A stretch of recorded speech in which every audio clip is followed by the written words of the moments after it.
আমরা এখন রাস্তা দিয়ে হাঁটতেছি।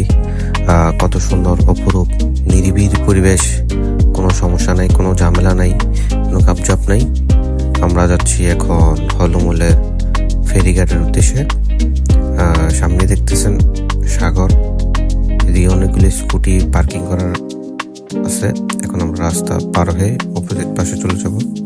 অপোজিট পাশেই রয়েছে মালদ্বীপ হলুমেলে ফেরিঘাট। অবশেষে আমরা চলে আসলাম ফেরিঘাটে। আমরা প্রবেশ করলাম ফেরিঘাটে। এটা হচ্ছে টিকিট কাউন্টার। এখান থেকে টিকিট কিনে যাত্রীরা বসে অপেক্ষা করে জাহাজের উদ্দেশ্যে। দেন জাহাজ আসলেই তারা চলে যায় যে যার যেখানে যাওয়ার কথা সেখানে। দেখেন কি অপরূপ এক দৃশ্য, পানির কালার কি স্বচ্ছ নীল, কত সুন্দর পরিবেশ, কত সুন্দর কালার, মাশাআল্লাহ। এত পরিবেশে একটু বসে থাকলে কেমন লাগে, মন শান্তি হয়ে যায়। অনেক সুন্দর বাতাস, ওয়েদার অনেক সুন্দর, পানির কালার কি সুন্দর নীল।